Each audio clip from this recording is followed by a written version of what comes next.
ये क्लास को स्टार्ट करते हैं। हम लोग डीएनए और आरएनए दोनों के बारे में डिटेल से पढ़ेंगे। कितना जो भी किसी भी एग्जाम का अगर आप लोग तैयारी करें उसमें इससे ज़्यादा क्वेश्चन नहीं आएगा, ठीक है। तो डीएनए के बारे में थोड़ा थोड़ा बेसिक देखते हैं, फिर इसके बारे में और इसकी डिटेलिंग करेंगे। देखिए, डीएनए की जो फुल फॉर्म होता है वो होता है डीऑक्सी राइबो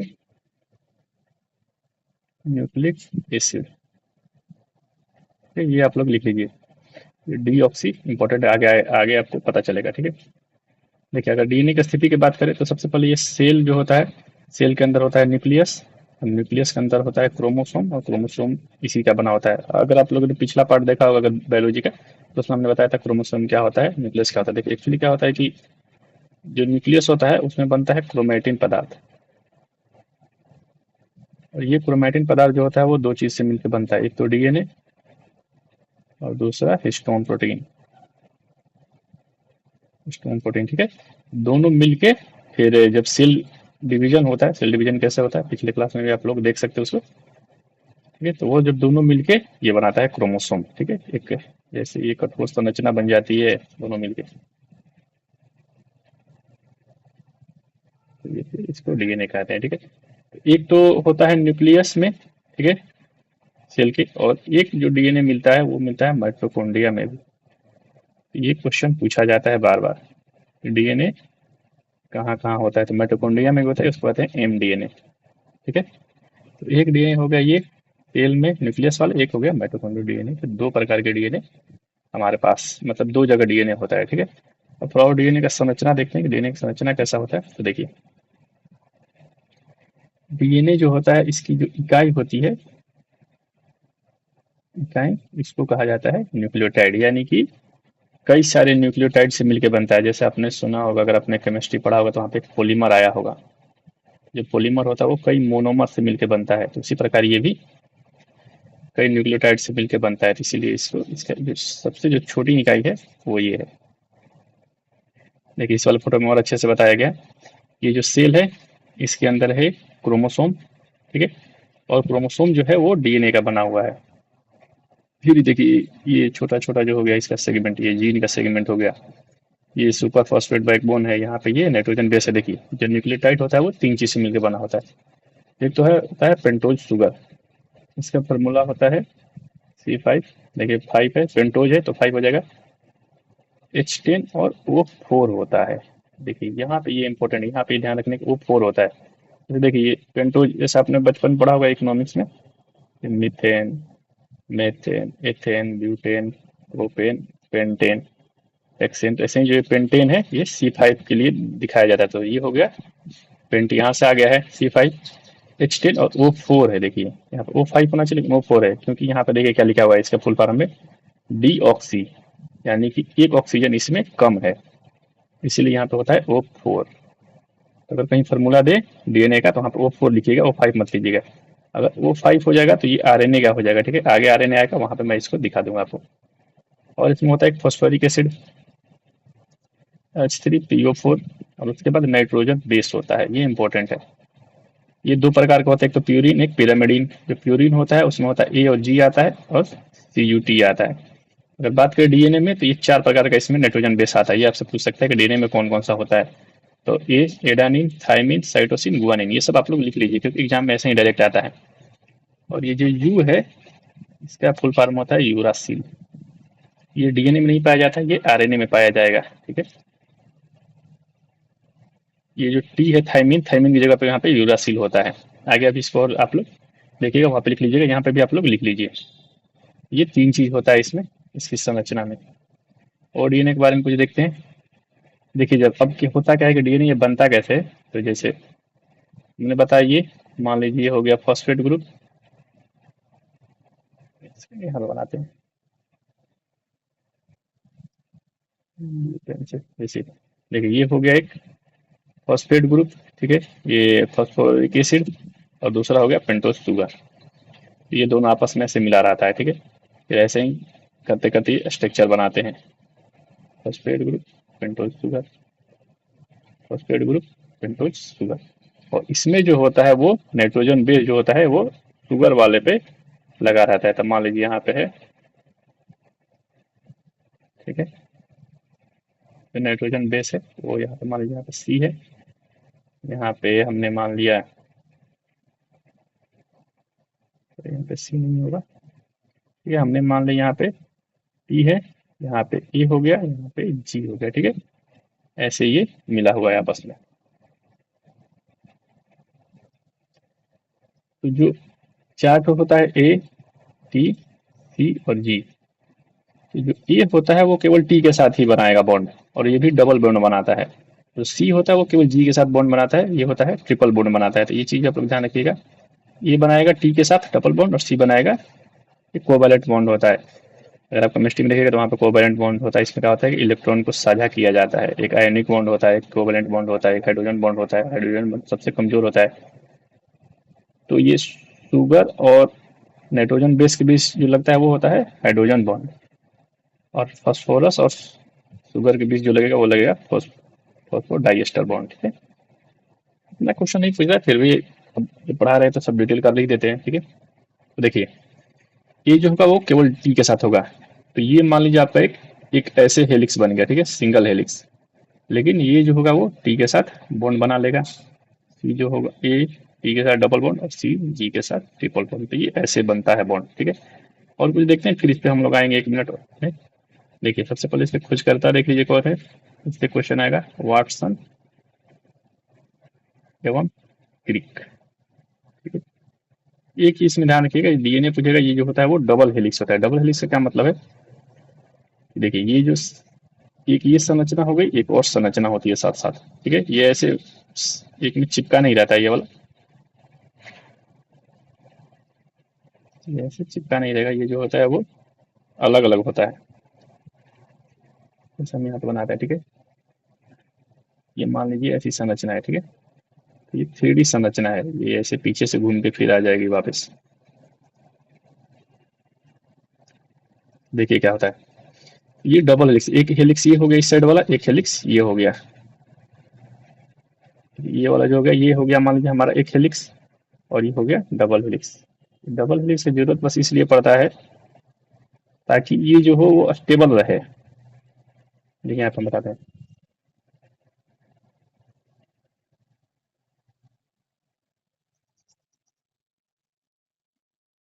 अगर सिंगल हेलिक्स होगा तो स्टेबल नहीं होगा। होता क्या है कि ये जो है ए टी सी, ठीक है, ये तीन तीन के ग्रुप में बन के कोड बनाते हैं। और वही कोड अगर मान लीजिए बाद में अगर बदल गया, इसमें से टी हट गया, तो टी हट गया तो ये जगह मान लीजिए अगर खाली हो गया, ठीक है, ये जगह खाली है अब, तो इस साइड ए रहेगा। तो हमने बताया कि ए के साथ केवल टी ही बना सकता है, तो अपने आप यहाँ पे टी आ जाएगा। इसीलिए डबल हेलिक्स होता है। केवल काम बस एक ही क्या होता है, एक ही साइड पे पूरा कोड रहता है। एक साइड ये वही लेफ्ट साइड वाली, ये जो अपना लेफ्ट साइड है ये इसी पे कोड रहेगा। बाकी ये तो ऐसे ही होता है केवल इसको सहारा देने के लिए, इसीलिए ये डबल हेलिक्स होता है, इसको डबल हेलिक्स बनाया जाता है। एक ही हेलिक्स हो गया, एक ही हेलिक्स हो गया, है केवल इसी पे कोड, यही इंपॉर्टेंट है। ये वाला बस इसको सहारा देता है कि अगर मान लीजिए यहाँ से टी अगर गायब हो गया, तो उसकी जगह पर अगर सामने उसके कोड में अगर ए है तो अपने आप यहाँ पे टी आ जाएगा। अगली बार क्या होता है आगे हम लोग म्यूटेशन वाले में थोड़ा सा देख लेंगे इसके बारे में भी। और देखिए क्या होता है, जैसे ये जो एक एक जो संरचना होता है, ये 3D स्ट्रक्चर है, इसकी जो लंबाई होती है वो होती है 34 एंगस्ट्रम।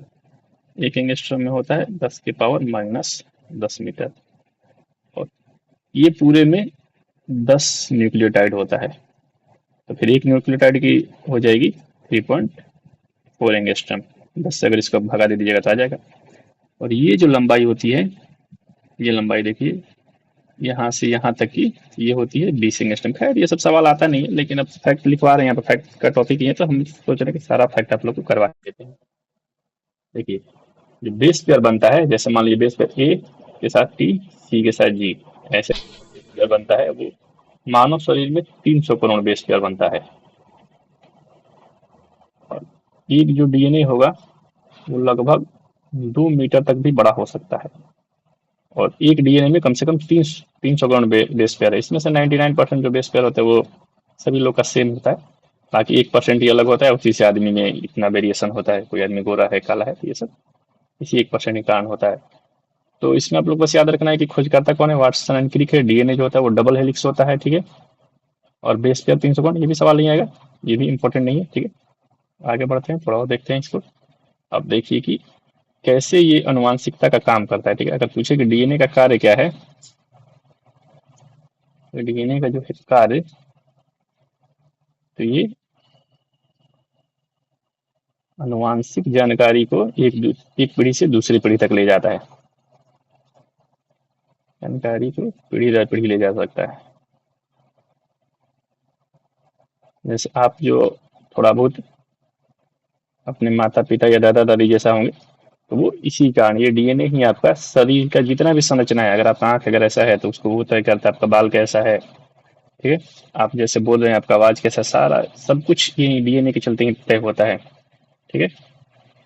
यही प्रोटीन बनाता है शरीर में और उसी से होता है। तो देखिए इसको कैसे, और इसको छोटा छोटा अगर भाग में बांटा जाए, तो हमने बताया कि 4 होते हैं नाइट्रोजन बेस, ठीक है। तो इसको हमने मान लीजिए, देखिए एक एग्जाम्पल से समझते हैं। जैसे इंग्लिश एक भाषा है, ठीक है। इसमें अल्फाबेट कितने हैं, अल्फाबेट है इसमें 26, और इनसे हमने मिलके वाक्य बनाया 26 अल्फाबेट से मिलके। तो चलिए मान के चलिए हम लोगों ने 5000 वाक्य बना लिया, ठीक है। सॉरी, 5000 हमने इससे शब्द बना लिया, जैसे मैन, बॉय, काऊ, ऐसे 5000 हमने इससे शब्द बना लिया। और इससे वाक्य कितने बन सकते हैं, तो वाक्य तो इससे इन्फिनिटी बन सकते हैं, क्योंकि कुछ भी हमेशा बनते रहता है। जैसे हम जो भी बोल रहे हैं ये एक वाक्य है, तो ये कितने भी वाक्य बन सकते हैं। तो वैसे ही अगर हम लोग डीएनए की बात करें, तो इसमें जो सबसे छोटी जो अक्षर जो है वो 4 ही अक्षर है हमारे पास, ATCG। इसी से हमें पूरा शरीर का संरचना बनाना है, जो भी है वो डीएनए से ही चलते हैं। इसमें शब्द जो होते हैं, यही जो 4 होते हैं, इनसे 3-3 के पेयर में होते हैं, 3 पेयर में एक शब्द लिखा जाता है, ठीक है। तो जैसे मान लीजिए 3 पेयर बनाए, तो ए ऐसे बन सकता है। रिपीट भी कर सकते हैं, रिपीट नहीं करना है तो अलग अलग भी कर सकते हैं, ATCCTA, ऐसे करके आप पेयर बना सकते हैं। देखिए इसमें जैसे ATC एक पेयर बन गया, फिर आगे होगा CTG, एक और पेयर बन गया, GCA, ऐसे करके पेयर बनेगा, ठीक है। तो 4 शब्द से ऐसे 3-3 करके आप मैक्सिमम 64 शब्द बना सकते हैं। तो यही जो 3-3 है, ये मान लीजिए हमारा शब्द बन गया, कितने हो गए मैक्सिमम 64। इसी को कहा जाता है कोड या फिर ट्रिपलेट, क्योंकि 3-3 से ट्रिपलेट होते हैं। और इसमें से जो होते हैं ये 3-3 का मिलके 8, 10, 15, 2, 3 कितना भी मिलके एक पूरा वाक्य बनाए, मतलब पूरा, ठीक है, जिसमें एक विशिष्ट सूचना लिखा हो, विशिष्ट सूचना लिखा हो। अगर अगर ऐसा बना पाते हैं तो ये हो जाएगा, एक वाक्य बन जाएगा, और इसी को कहा जाता है जीन, ठीक है। तो यही है जीन। जीन का मतलब है कि जिसपे एक विशिष्ट कोई ना कोई मतलब कार्य लिखा हो कि ये इस चीज का जीन है, तो उसी को हम लोग जीन कहते हैं, ठीक है। जीन का जो कार्य है वो है अनुवांशिक इकाई, यानी कि जैसे मान लीजिए आपका जो चेहरा का रंग है, चेहरा का रंग, तो वो किसी एक जीन के कारण होगा, वो जीन ऐसे करके बना हुआ है, ठीक है। एक्चुअली चेहरा के रंग में 8 जीन काम करते हैं एक साथ, इसीलिए इतना चेहरा में वेरिएशन होता है। कोई गोरा होता है तो गोरा में ही कई प्रकार के गोरे होते हैं, काले में भी कई प्रकार के काले होते हैं, तो इसलिए जिनको जॉनसन ने किया था 1931 में। अगर मानव की बात करें तो मानव में 30 जीन होते हैं, ठीक है। यही सब मिल मिल के कहीं एक एक जीन होगा तो कहीं एक लक्षण बताएगा, कहीं कई जीन जैसे 8 जीन मिलके एक लक्षण बता रहे हैं, कहीं एक जीन कहीं कई लक्षण होगा, तो ऐसे ऐसे करके होता है, ठीक है। तो यही जो जीन है वही हमारा फंक्शनल यूनिट है, यही काम कर रहा है। देखिए कैसे ये काम करता है, ठीक है। अब कुछ मिलता जुलता शब्द देख लेते हैं जो एग्जाम में आते हैं। जैसे एलील, एलील क्या होता है कि एक लक्षण के लिए 2 समान जीन, जैसे एक जो इसका जीन होता है वो मान लीजिए माता से आया, और एक जीन होता है पिता से आया, ठीक है। मान लीजिए माता जो है वो गोरी है, पिता जो है वो काले हैं, और लड़का जो हो गया वो काला हो गया। उसमें गोरा वाला भी जीन है क्योंकि वो माता से भी आया है, ठीक है। उसमें काला वाला भी जीन है, लेकिन लड़का काला इसलिए हो गया क्योंकि पिता का जो जीन था वो प्रभावी जीन था, तो इसी को एलील कहा जाता है। एक ही लक्षण के लिए 2-2 जीन होना चाहिए, जीनोम क्या होता है? सभी जीन मिलके, सभी जीन एक साथ, सभी जीन एक साथ हो तो उसको जीनोम कहते हैं। अगर बात करें एक्सोन तो ये होता है कि जीन का ऐसा भाग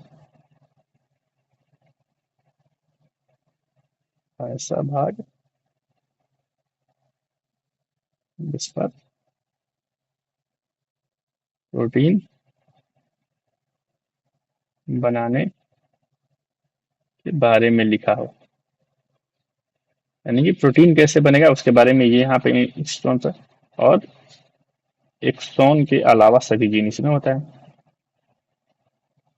अलावा सभी जीन, यानी कि ये प्रोटीन नहीं बनाता है, बाकी ये इसका दूसरा काम है।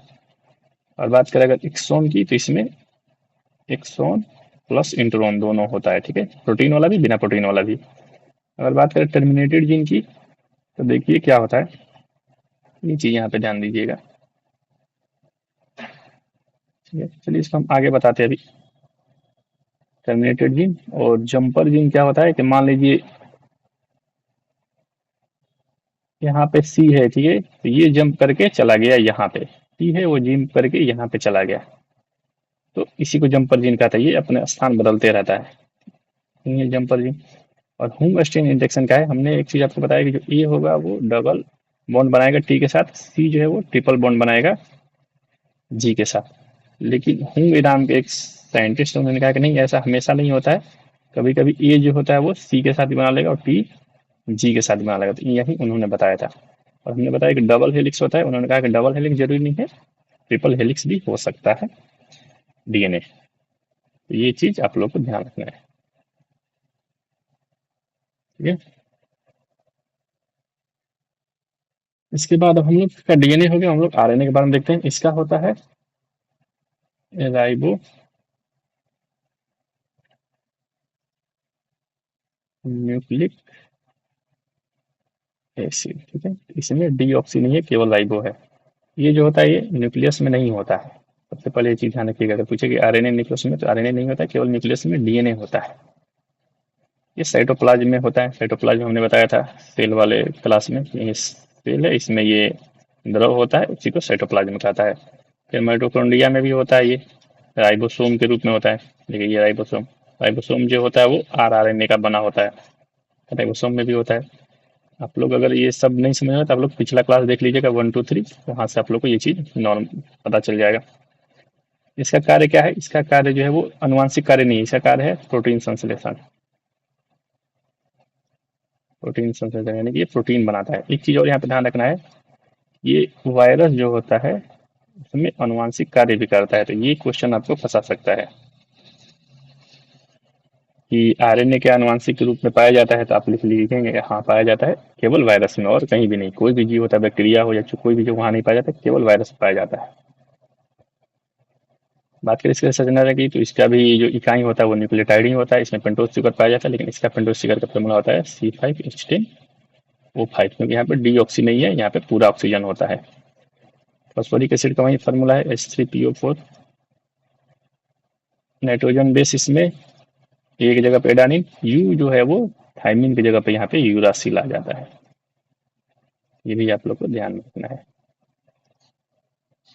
सी साइटोसिन और गुआनिन, ठीक है, पीछे हम लोग ने लिखा है, तो ये आप लोग लिख लीजिएगा। और देखिए इसके 3 प्रकार पाए जाते हैं, एक तो आरआरएनए जिससे कि राइबोसोम बनता है, एमआरएनए इसको मैसेंजर आरएनए कहते हैं। काम क्या होता है अभी 2 मिनट में हम लोग देख लेंगे। टीआरएनए यानी कि ट्रांसफर आरएनए, ठीक है। अब देखिए कि ये लोग करता क्या है, कि ये यहाँ पे दिखाया जाता है सेंट्रल डोगमा ऑफ बायोलॉजी, ठीक है, ये कैसे काम करता है, यहाँ पे आप लोग एक स्टोरी के हिसाब से सोचिए। देखिए क्या होता है, जैसे हमने आप लोगों को बताया, ये वाला टॉपिक सबसे इंपॉर्टेंट है, यहाँ पे आप लोग ध्यान दीजिएगा। हमने बताया कि ये डीएनए हो गया, डीएनए के अंदर कोडोन है, ठीक है, यानी पहले तो कोड है, कोड है 3 3 करके ATC CGG, ठीक है, और कई सारे कोड मिलके कोडोन बनाते हैं, जिनको हम लोग जीन कहते हैं। ये जो जीन है वही हमारा शरीर में जो भी रंग है, मतलब जैसे आंख है, हाथ है, जो भी मसल्स बनाना है सब कुछ यही बनाएगा, ठीक है। ये जीन क्या होता है कि ये अपना एक डुप्लीकेट बनाएगा,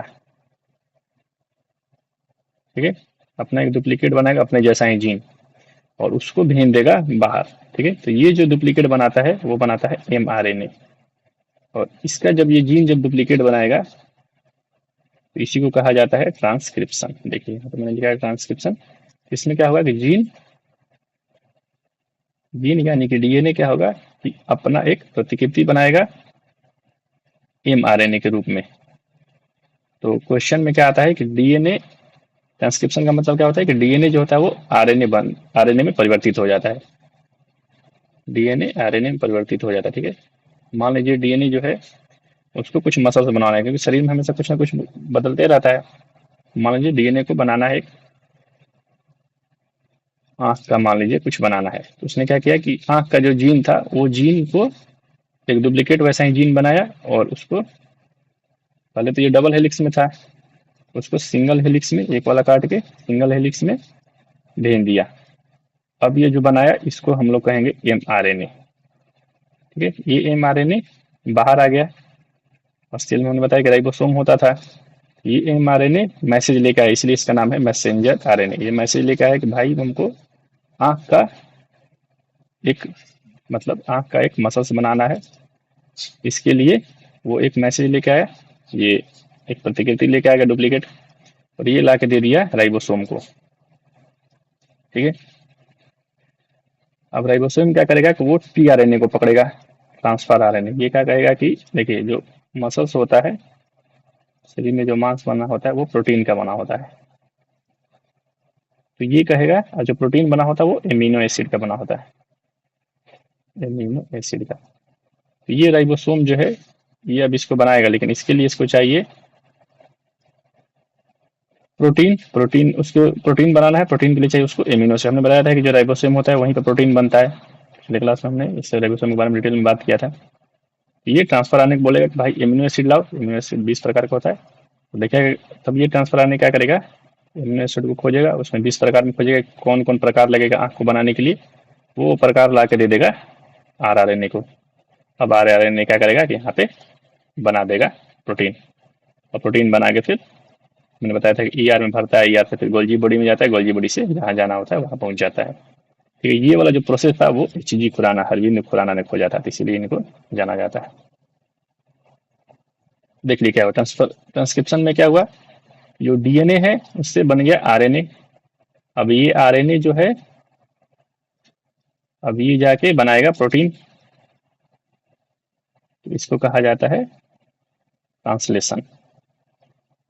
ठीक है, तो ट्रांसलेशन क्या होता है, आरएनए से प्रोटीन बनेगा, ट्रांसक्रिप्शन क्या होता है, डीएनए से आरएनए बनेगा।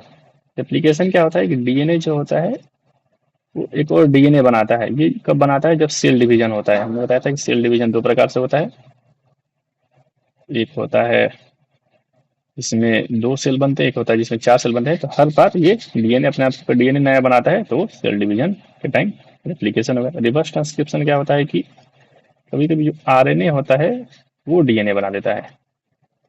ये उल्टा हो जाता है, बहुत रेयर होता है, ये केवल वायरस में होता है। वायरस वाला टॉपिक में हम आप लोगों ने पढ़ा होगा कि जब जब वायरस जो होता है किसी के शरीर में जाता है, उसके सेल पे कब्जा करके और उसी हिसाब से नया नया बनवाने लगता है, अपने हिसाब से अपना नया नया चित्र बनाने लगता है। जो वायरस होता है, मैक्सिमम वायरस जो होता है वो आरएनए वायरस होता है, रेट्रो वायरस। और ये क्या करेगा कि आपके शरीर में गया है, आपके शरीर में तो डीएनए है, तो वो डीएनए को फिर ये आरएनए डीएनए बना रहा है, तो इसीलिए रिवर्स ट्रांसक्रिप्शन। जब आपने देखा होगा कोविड में एक टेस्ट हो रहा था, आरटीपीसीआर टेस्ट, इसका आरटी का मतलब रिवर्स ट्रांसक्रिप्शन टेस्ट ही था। यही चेक करना था कि कोविड में जो वायरस है, कोरोना वायरस, वो कितना रिवर्स ट्रांसक्रिप्शन वहां पे कर रहा है। और कुछ देख लीजिए, आरएनए में एक होता है सर्कुलर आरएनए। सर्कुलर आरएनए क्या होता है कि जैसे मान लीजिए मैसेंजर आरएनए तो मैसेज लेके आएगा भाई तुमको बनाना है, लेकिन कितना बनाना है कितना नहीं बनाना है, पता चला कि राइबोसोम बहुत सारा बना दिया, उतना मांस की जरूरत था नहीं हमारे शरीर में, तो इसलिए ये सर्कुलर आरएनए है वो उसको रोक देता है, काट देगा मैसेज, अब बस हो गया, इतना ही मैसेज हमको चाहिए था। ठीक है, बात करें कोडोन का, तो हमने बताया कि कोड का जो समूह होता है उसको कोडोन कहते हैं। ये चीज आप लोग ध्यान रखिए कि डीएनए आरएनए में कितना क्या अंतर होता है। सबसे पहला अंतर है कि ये डबल हेलिक्स है, ये सिंगल हेलिक्स है। ये रहता है डी ऑक्सीराइबोज, यानी कि एक ऑक्सीजन कम होता है, ये ऑक्सीराइबोज होता है। बात करें डीएनए का, तो इसमें ट्रांसक्रिप्शन होता है। ट्रांसक्रिप्शन यानी कि डीएनए आरएनए बनाता है, आरएनए में ट्रांसलेशन होता है, आरएनए जिससे प्रोटीन बनाता है। इसमें रिवर्स ट्रांसक्रिप्शन होता है, इसमें नहीं होता है। तो यही चीज़ है, ठीक है। इसमें एक रेप्लिकेशन होता है, डीएनए डीएनए बना लेता है। तो ये इसके बारे में हो गया। एक चीज़ देख लीजिए, म्यूटेशन क्या होता है। मान लीजिए कि ये कोड था ATC CGA AGC, ऐसे कर करके कोड था, ठीक है। इसमें से एक गायब हो गया, ये हट गया, ये मान लीजिए हट गया। तो अब जो कोड बनेगा वो कोड बनेगा ऐसे। अब ATC तीन तीन अब एक साथ आ जाएगा, GAA एक साथ आ जाएगा, GC। तो ये पहले था गोरा रंग का कोड, लेकिन पता चला ये गायब हो गया, और ये जो कोड है वो है काला रंग का कोड। जो गोरा आदमी था वो काला होने लगेगा। इसी को म्यूटेशन कहा जाता है, अचानक बदल जाए इसमें। हालांकि डबल हेलिक्स होता है तो इसको ज्यादातर रोक देता है, लेकिन ये अगर पूरी तरह से तीनों का तीनों गायब हो जाए और इसकी जगह पर कुछ और आ जाए तभी म्यूटेशन होता है। नॉर्मल अगर छोटा मोटा म्यूटेशन होता है तो उसको रोक देता है। सामान्य तक ह्यूमन लाइफ में 60 बार म्यूटेशन होता है, ठीक है। म्यूटेशन का असली कारण जैसे यूवी रे जो आते हैं हानिकारक होते हैं, फिर अगर आप पोल्यूशन में रह रहे हैं तो भी हो जाएगा, केमिकल का अगर आप यूज करें तो वहाँ पे भी म्यूटेशन होने लगता है। कई बार म्यूटेशन अच्छा भी होता है, लेकिन मैक्सिमम म्यूटेशन खराब ही होता है। आपको जो कैंसर होता है उसका कारण म्यूटेशन ही होता है। फिर वहाँ का सेल मरने लगता है। जैसे मान लीजिए गायब हो गया, अब ये किसी का कोड नहीं है, लेकिन आपका सेल बनाना है, लेकिन सेल बन नहीं रहा है क्योंकि आपका कोड ही डिस्टर्ब हो गया है। तो आपका सेल डेड होने लगेगा और वहाँ पे फिर कैंसर हो जाएगा। तो डीएनए आरएनए बस इतना ही टॉपिक था। आप लोग इसको लिख लीजिए, लिख लीजिएगा, कुछ चीज़ याद कर लीजिएगा। अगर नहीं समझ में आए तो एक बार और रिपीट कीजिएगा, आपको बहुत अच्छी तरह से ये क्लास समझ में आ जाएगा। और अगर आप लोग इसका पीडीएफ चाहिए तो एक चैनल है टेलीग्राम, वहाँ पर जुड़ जाइएगा @AN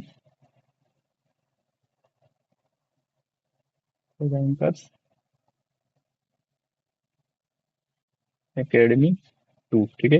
ये लिख के आप लोग टेलीग्राम पे सर्च कीजिएगा तो आ जाएगा, ठीक है। डिस्क्रिप्शन में लिंक भी है, वहाँ से भी आप लोग जुड़ सकते हैं।